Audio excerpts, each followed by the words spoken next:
Only $49.99 per month. That's your business made limitless. That's Life Unlimited.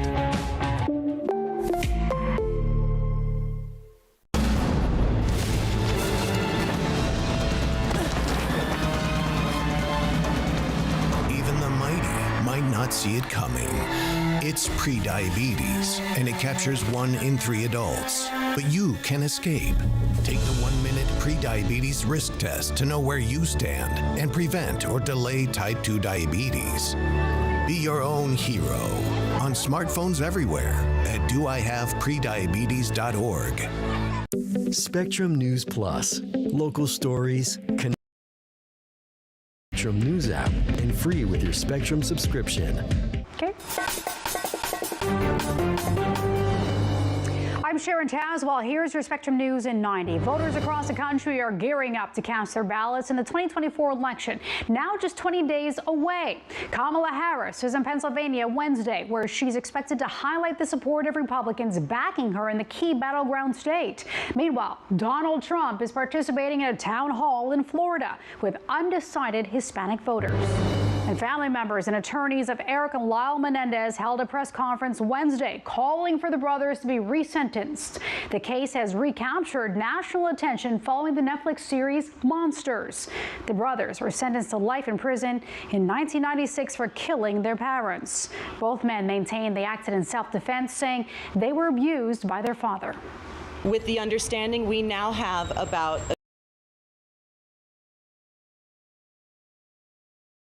would have been very different.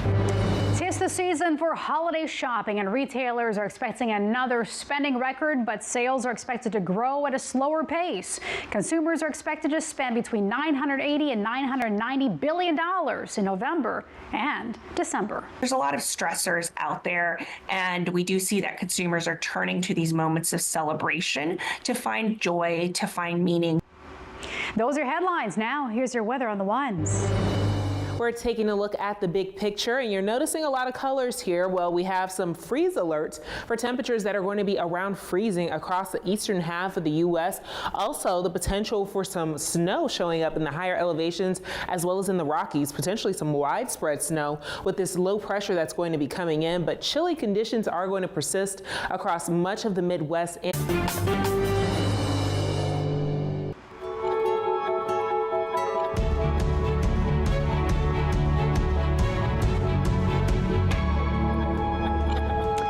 The 2024 race for the White House going through key battleground states as polls show a razor-tight race between Donald Trump and Kamala Harris. Thanks for joining us. I'm Sharon Tazwell. With just 20 days until the election and early ballots being cast, both candidates are working to broaden their appeal with critical voting groups. Both the vice presidents and former presidents are adopting aggressive media strategies in their final stretch. Our national political reporter Evan Kozloff kicks off our Decision 2024 coverage in Washington with a look at how each campaign is spending their closing days on the trail. One of the biggest fault lines in this presidential election is gender. Narrow the gap at a Fox News town hall on Wednesday. I'm the father of IVF, so I want to hear this question. In front of an all-female audience, Trump touted his support for in vitro fertilization, which has become a campaign issue since the toppling of Roe v. Wade. In Alabama, earlier this year, some IVF clinics had to temporarily shut down after a state court granted personhood to frozen embryos. The Democrats tried to attack us on it, and we're out there on IVF even more than them, so we're totally in favor of it. At the town hall, Trump also defended his use of dark rhetoric to describe his political opponents. It is the enemy from within, and they're very dangerous. They're Marxists and communists and fascists. Donald Trump is increasingly unstable. Vice President Kamala Harris calling Trump's comments on IVF bizarre, noting that it was Trump who named the 3 Supreme Court justices who helped end the right to an abortion. Harris rallied in Republicans, an effort to attract GOP voters who have soured on Trump. Republicans, Democrats, and independents who want to move past the politics of division and blame and get things done on behalf of the American people. Harris facing another high-stakes test on Wednesday night, sitting down for her first interview on conservative media outlet Fox News. And early voting has already kicked off in many states. In Georgia on Tuesday, they had a record number, more than 310,000 votes in their first day of early voting. Early voting is going to kick off in North Carolina on Thursday. Reporting here in Washington, I'm Evan Kozloff, Spectrum News. It was a case that captured the nation's attention. Two Beverly Hills brothers convicted of brutally murdering their parents with a shotgun. Lyle and Eric Menendez were sentenced to life in prison without parole.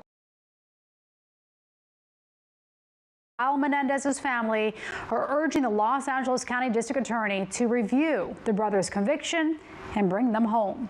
Spectrum's Ariel Wessler was at today's news conference in downtown Los Angeles. Ariel, what can you tell us about the new evidence? Well, Sharon, that news conference took place in this courtyard behind me. And Eric and Lyle Menendez have been behind bars for more than 30 years. And today at the news conference, we heard from their attorney, Mark Garagos, who said one piece of new evidence is a letter from Eric Menendez to his to his cousin, describing the sexual abuse allegedly by Eric's father. Now, the second was a signed affidavit from a former member of the band Menudo, who says he was also sexually abused by Jose Menendez, the father. All in all, more than a dozen family members on both sides of the Menendez family have united to voice. Although came from Eric and Lyle's aunt, the sister of Kitty Menendez. In their case, if it were tried today, the evidence of their father's abuse would not only be admitted in court, it would provide essential context for why they acted as they did. No jury today would issue such a harsh sentence without taking their trauma into account. And Ariel, the timing of this is interesting because of Monsters, a popular Netflix series about the brothers. Yeah, Sharon, that's right. You have Monsters, that series by Ryan Murphy, and then you also have a documentary called The Menendez Brothers that started streaming in the last month on Netflix. So that has kind of gotten the nation together. And then the family said today they made it clear this was not political. However, there are those who say the on crime, George Gascon, that they're pushing to get this done before he has a tough race right now in November, and that the new district attorney may not feel the same way. So there are some who feel they're looking to get this done. The next hearing is set for November 29th. From here, the family went across the street to formalize this process of asking for a resentencing. Sharon? All right, Ariel Wessler in California. Thanks. Attorney Ethan Bierman from the Bierman Group joins me now for a deeper look into the Menendez case. Ethan, in the second trial where the brothers were convicted, the judge excluded abuse evidence, so jurors never heard about it. Based on the new evidence, should this case be revisited? Well, it's definitely being revisited right now, and we're going to find out what a judge thinks about this new evidence, because really, that's very interesting that in 1993 and 1996, viewed that potential evidence very differently in terms of what was allowed into the trial. I think that there is an argument that in today's world it might be viewed differently. Plus, that letter and the additional testimony are quite powerful to at least make the argument that this was some type of defense in light of the abuse that they were allegedly receiving from their father. I mean, this is going to be very interesting to see where it goes. And Ethan, there is a hearing set for next month. Legally speaking, what could happen next? And is there a chance Eric and Lyle could go free? Yeah, it's interesting. It's a writ of habeas corpus. So they're challenging whether or not the state has the right to hold these two men. And the judge in that case will have three potential outcomes the way I see it. One is the judge can say, look, they were wrongly look at it and say, I'm going to reduce the sentence in light of the new evidence, which could lead to them being set free or set free soon. And then thirdly, the judge could say, look, this new evidence, while it makes for a great public argument, doesn't hold up under the law, and their sentence stands, so they continue to serve a life sentence. On November 29th, a lot of people will be watching. All right, Ethan, what power does the district attorney have in this case? Can he set the Menendez brothers free? Well, he himself not. So he is going to, if he chooses to, ask a court to revisit this and re-sentence the Menendez brothers in light of this new evidence. There may be sufficient evidence to at least go that far, according to the DA's review, but it still comes down to a judge agreeing with those arguments. All right, fascinating case. Attorney Ethan Bierman from the Bierman Group. All eyes on the swing state of Pennsylvania ahead of the 2024 election. We're on the ground talking to voters who are gearing up to cast their vote. Just ahead on Spectrum News.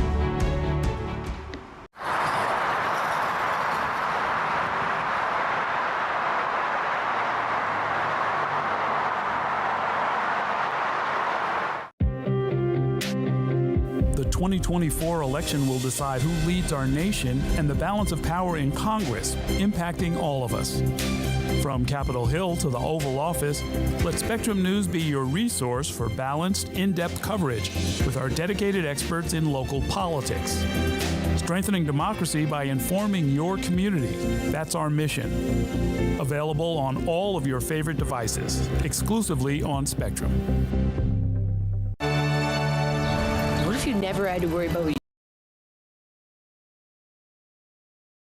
anywhere could be the center of everywhere, and boundaries only existed to be pushed.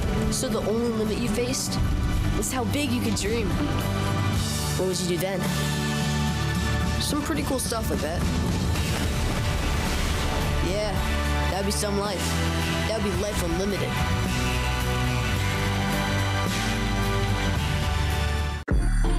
I'm an ex-drug dealer, and I'll be your sub today.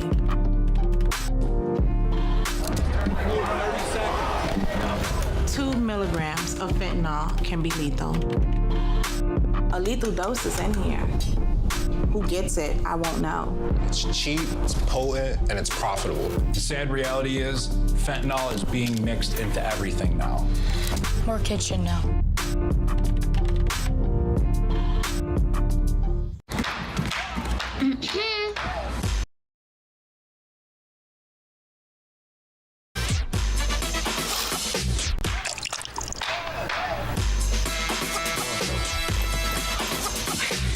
You're not gonna get it all right.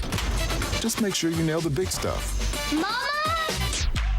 Like making sure your kids are in the right seat for their age and size. Get it right at nhtsa.gov/the-right-seat.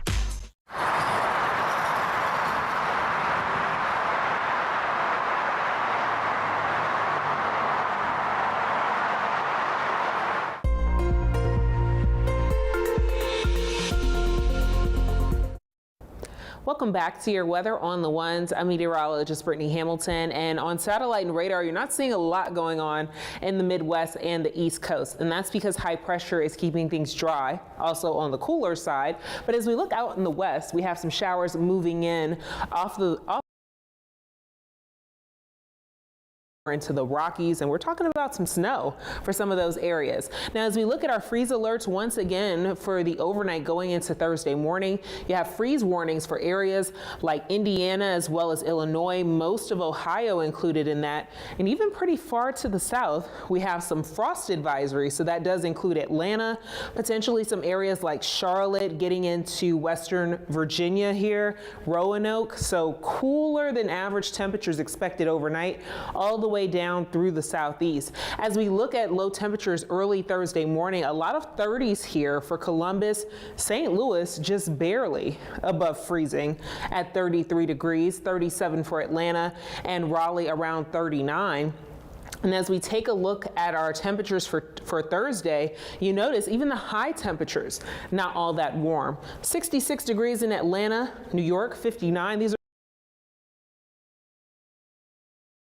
and cooler than where we should be for this time of the year. Now, as we look out west, you notice areas like Billings as well as Boise in the low 50s.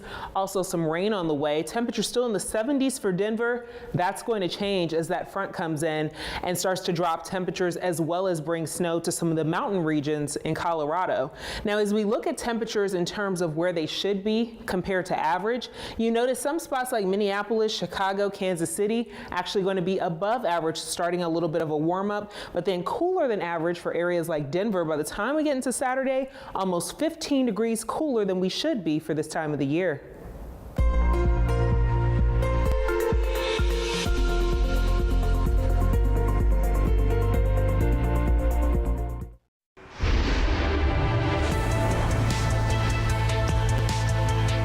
What's likely to play a major role in the outcome of the 2024 their voice heard. The Keystone State is arguably the biggest prize of the 7 battleground states. National political reporter Taylor Populares is on the ground in Pittsburgh talking to voters with less than 3 weeks until Election Day. The two main presidential candidates and their running mates all scheduled separate campaign appearances here in Pennsylvania this week. A reminder that this battleground state and its 19 electoral votes are a must-win. We've been checking in with voters across Western PA, where the yard signs alone show a hotly contested race. Vice President Kamala Harris held a rally about 2 hours north in Erie on Monday and returned to Eastern Pennsylvania Wednesday, while former President Donald Trump held a town hall just outside Philadelphia on Monday and will return for a rally here in Western PA on Saturday. Both campaigns are making appeals to Republican voters, Harris to those frustrated with Trump and Trump to those already in his base. We found examples of both in Republican. The message, the professionalism that Harris sends as opposed to former President Trump. I'm a Trump supporter because he believes in family values, to be honest with you. He puts his country first. Voters here tell us they are exhausted by the amount of political ads and text messages they receive on a daily basis from these campaigns. We're doing some in-depth reporting on the state of each campaign's Get Out the Vote efforts here, and we'll have that story later this week. Reporting in Pittsburgh, Taylor Populares, Spectrum News. Meanwhile, early voting is underway in the critical state of Georgia, and it's already record-breaking. Joining us now for a look at all the political buzz is Alex Cohen. Data show more than 300,000 people cast a ballot, doubling the state's previous record back in 2020. So, Alex, who benefits from early voting, and what does this mean for the upcoming election? Well, the one thing I can say for certain, Sharon, is that voters benefit by turning out. Long lines, not enough election workers. So that's likely part of the reason why so many of them showed up yesterday. And apparently from early reports, very strong turnout today as well. But I'm thinking you're probably asking which candidate benefits the most from this. We don't know for certain. We do know that some of the biggest turnout has happened rather in counties which in the past have gone to Democrats. So that seems to be a good sign for Kamala Harris. But we have also seen the Trump campaign really pushing for early voting in a way we haven't seen in the past. So there is a chance that his side could be benefiting as well. Yeah, and just a day after Donald Trump participated in a Fox News town hall, the former president traveled to Florida to address voters at another town hall with Univision Wednesday. Alex, how does Trump plan to hone in on undecided Hispanic voters? About their economic situation right now. That certainly has been the Trump campaign plan overall, but especially with Hispanic voters. According to early reports, he was grilled by voters in the audience, many of them undecided on a wide range of issues, including climate change, January 6th, reproductive rights, and what many have seen as a very harsh rhetoric on immigration. Of course, Donald Trump's plan most likely will be to appear as not hostile as possible. Apparently, in many of his answers, he kind of skirted the question. It will be very interesting to see when this town hall plays out tonight on Univision to see exactly what he has to say when grilled by these voters. All right, Alex Cohen in Southern California. Thanks. Thank you. College football season heats up as the UCLA Bruins hit the field with a new coach. Coming up on Spectrum News, the nostalgia he feels while coaching his team.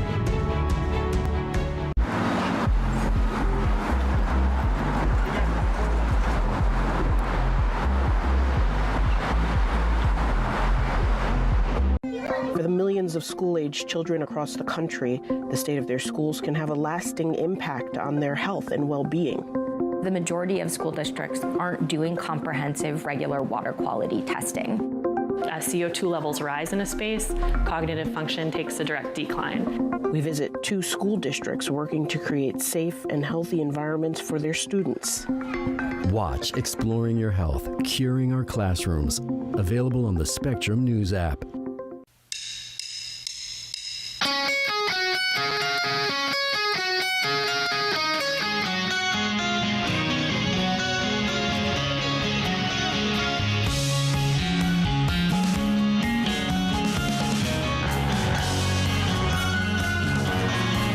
Never have to worry about thinking too big?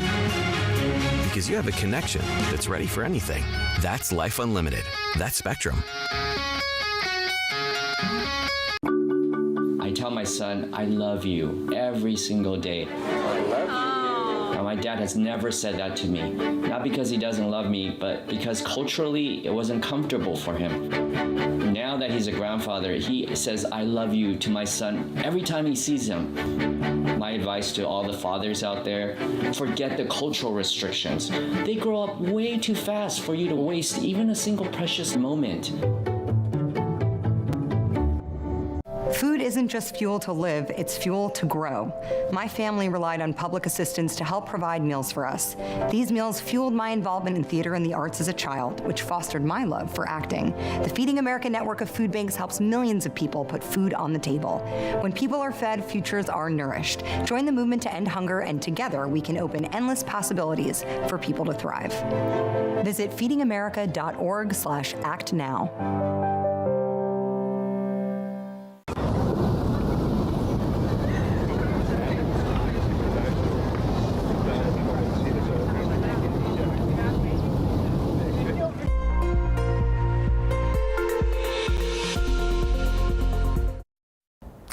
It's time for your weather on the ones. I'm meteorologist Brittany Hamilton, and as we're looking at water vapor imagery, telling us what's going on in the upper levels of the atmosphere, this color orange that you're seeing here, that's dry air. High pressure in place across the plains, the Midwest, as well as much of the East Coast.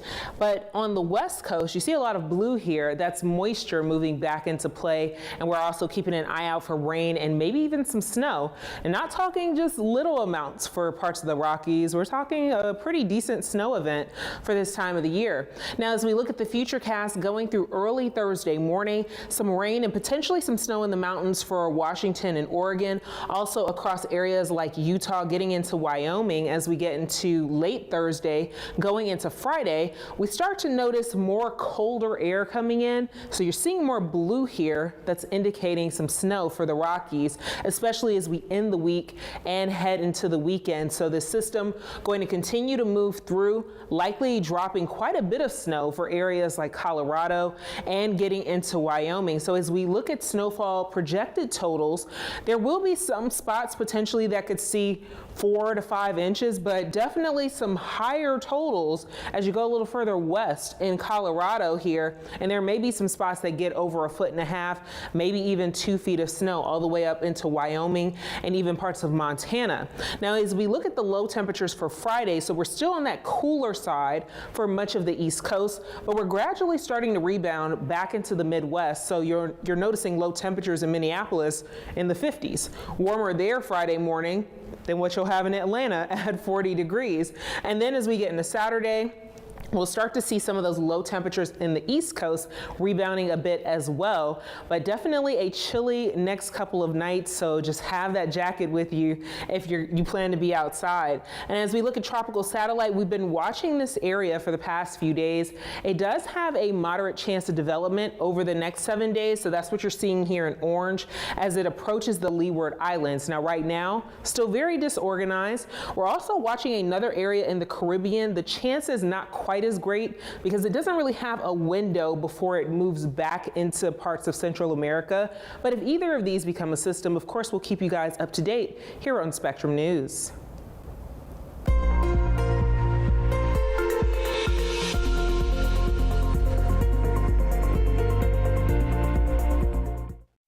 Well, college football is tackling some adjustments with a few big programs switching conferences. Spectrum's Marilee Melendez introduces us to a coach also stepping into a new position on the turf and beyond the sport.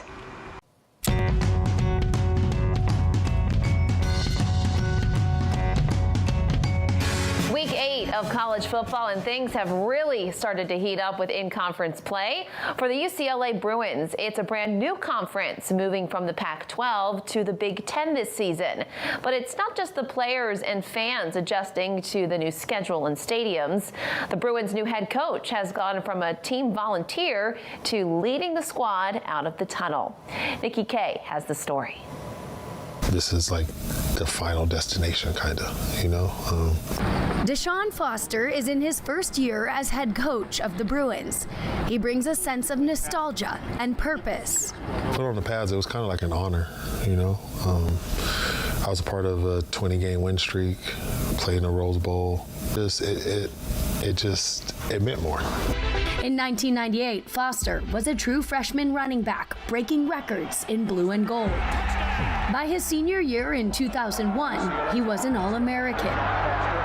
From UCLA, Foster would go on to play 6 years in the NFL. 10-5, touchdown! And when his playing days were done, Deshaun began his coaching career here as a volunteer in 2012. It's been 12 years of climbing the ladder in the college coaching ranks. Now he understands that being the man in charge is a whole new ballgame. Probably the last time I truly had butterflies before a game was like my first varsity football game in high school. A game played here at Tustin High School. Growing up in Orange County, this is where Deshaun's journey began. Myron Miller became Tustin's head coach in 1995. Now 80 years old,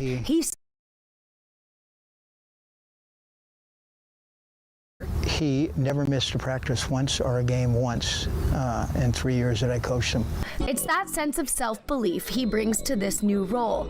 A first-time head coach with no coordinator experience. The UCLA hire was met with some skepticism from the outside, but all that mattered to Deshaun was the reaction from within. Most people that doubt you probably couldn't do half the things that I've done in my life, so they probably would have quit at playing high school football. Betting on himself and his team. Quite the inspiration. Now the Bruins continue Big Ten play Saturday against Rutgers. Biggest games of the weekend, though, are in the SEC. Number 7 Alabama versus number 11 Tennessee. Both teams are 5-1. And the night game, undefeated. Number 1 Texas taking on number 5, 5-1 Georgia. Another great weekend for college football. For Spectrum News. Well, thanks for watching. Our Spectrum News in 90s coming up after this short break. Stay with us.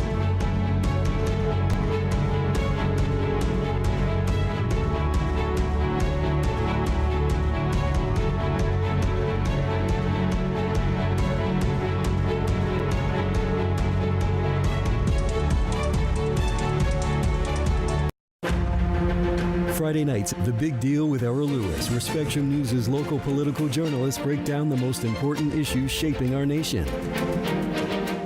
Here's the deal. People need a place to explore national issues that have an impact on their community. To understand those issues better, we're bringing together our team of local political journalists from across the country to break down what's happening. So join us every week to catch up on the key stories making a big difference across the nation and in your local community. Watch The Big Deal with Errol Lewis Friday night. Your favorite devices exclusively on Spectrum. At Spectrum Enterprise, we give over 80% of the Fortune 500 the technology solutions they need to meet their growing business demands.